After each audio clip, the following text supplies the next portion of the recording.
New unemployment numbers out show that new jobless claims fell below 1 million for the first time in 5 months last week. But still, so many millions of Americans are hurting. Natalie Brandt has more from Washington.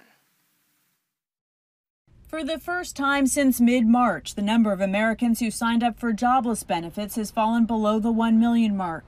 963,000 people filed new unemployment claims last week, and nearly 15.5 million Americans are receiving jobless benefits, figures far higher than pre-pandemic levels. How are they going to pay the rent? How are they going to put food on the table? The pressure remains on congressional leaders and the White House to reach a deal on a new coronavirus relief package. Speaking on Fox Business, President Trump blamed Democrats for the impasse. They want $3.5 billion for something that'll turn out to be fraudulent. That's election money, basically. House Speaker Nancy Pelosi defended that funding in the House-passed bill, saying it's aimed at safe elections amid the pandemic. She also said Thursday Democrats are willing to compromise. We said we go up $1 trillion and that we could meet in the middle.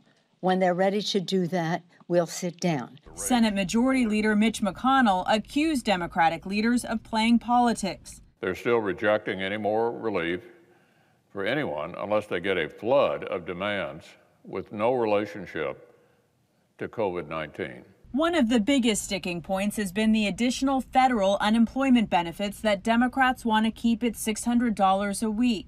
The White House is trying to bypass Congress with an executive action on unemployment payments, but it's unclear if that plan can move forward or if it would face legal challenges. Natalie Brandt, CBS News, Washington.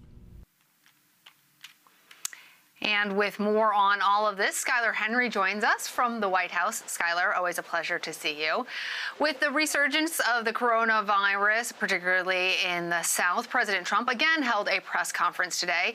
Skyler, what were some of the headlines? Hey, Lana, good evening to you. I think most notably, perhaps, was his stance on mail-in voting earlier today. He said in an interview with Fox News that he did not support the idea of having that $3.5 billion go to emergency funding to the USPS. Now, today, he said something slightly different, still maintaining his position on how he feels in terms of supporting mail or absentee ballots and then not supporting universal mail-in ballot distribution. But he did say that he would sign a separate piece of legislation to help the USPS at a certain point. But still, though, he didn't necessarily sound decisive in terms of how those measures would go through, mentioning to the fact that if the bill, this entire coronavirus relief bill, were to go through here, we're talking about that multi-billion-dollar bill, or trillion-dollar bill. We're talking about several $billion that would go to the USPS. He did have a position about that earlier, saying that he feels as though giving the USPS money would only justify, and what he says are Democratic talking points of making sure that employees at USPS will be prepared for this wave of mail-in votes that he's expecting, and really the country's expecting, come this November due to the coronavirus pandemic. And so I think he's still kind of indecisive in terms of his position there, but he had one position this morning, and then he said something else during his briefing this afternoon here. Yeah, still trying to sort that out, I guess. So what are Democratic lawmakers prepared to do to ensure that mail-in ballots are appropriately counted in November, Skyler? Well, I think up until this point, it's about making sure that that rhetoric is still out there. We've even heard Republican lawmakers say this as well, talk about mail-in voter safety, touting the fact that the risk of fraud and everything else is relatively low.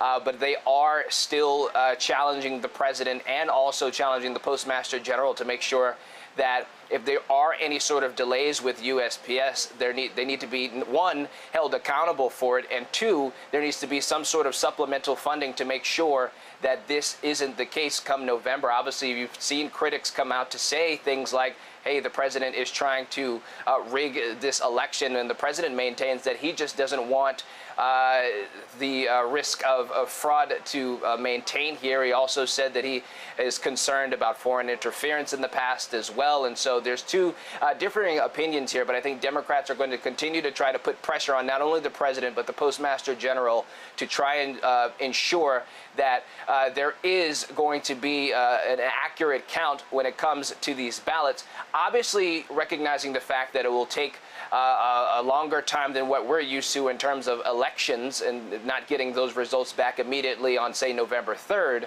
but wanting to make sure that they're, one, not only accurate, but two, received in a timely fashion.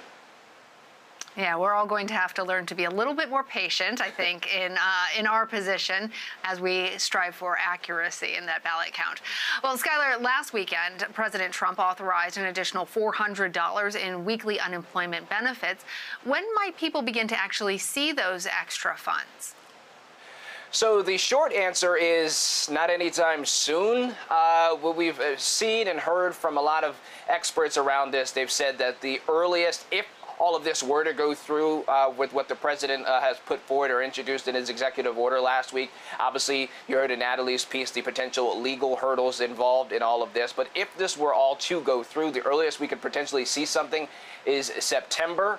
And you have to remember here that leaves a lot of people without that extra help and those unemployment checks that they haven't received since the end of July here. And so I think there's going to be a bit of a waiting period, and then you also take into consideration the deal that is in that executive order there, where the administration puts forth $300 if states put forth $100. It'll take a while for states to get their infrastructure together in order to organize something like that to help the people in their respective states get the unemployment benefits that they need there. Obviously, we've seen some states say that, hey, if we can pull some funding from the CARES Act, this is something that we can do. We've also heard from some governors who said that this is simply impossible at the moment because there's still so much money needed for other issues around the coronavirus, such as testing and other issues like that. And I think that is where you're starting to see some of the pushback here, even from some Republican governors as well, who are commending the president for wanting to go ahead with something, obviously recognizing the impasse and the stalemate in Congress,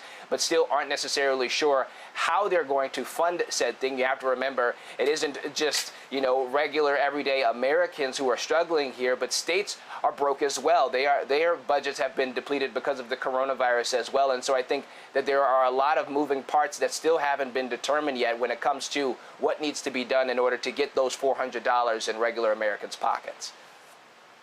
So then, Skylar, would things potentially go faster for these Americans who are hurting and need additional assistance, like unemployment benefits, if Congress were to come back to the table and pass legislation, go through the normal channels, and then, dare I ask, is there actually any word on Capitol Hill that those talks are ready to resume? Well, if you take the fact that the Senate adjourned today for their August recess and said that they won't be back until September 8th, which is after Labor Day, it's going to be waiting a while. But I think that, we heard from Speaker Pelosi today, who said that she is willing to get back to the negotiating table if White House officials, Chief of Staff Mark Meadows, as well as Treasury Secretary Steven Mnuchin, said that they will come back to the table as well if they meet somewhere in the middle.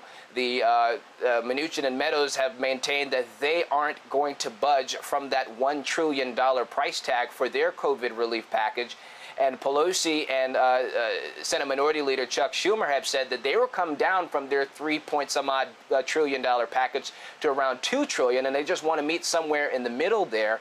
And there still hasn't seemed to be some sort of consensus on a final price tag here. Obviously, there has been different sticking points throughout the weeks in terms of what should be in this bill and how much money should go to them. You take into consideration the unemployment benefits that we talked about, but also getting funding to state and local governments. Those seem to be the two biggest things right now. Obviously, everybody wants to get money out to Americans. We've even heard of talks of getting money to schools to get them back up and running so kids can actually learn inside of classrooms safely there.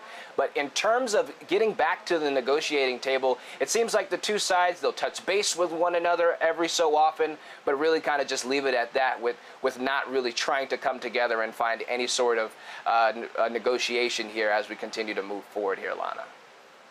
Yeah, I know usually when they're on recess, that means that's that, but Come on, guys, we're all working from home. Zoom.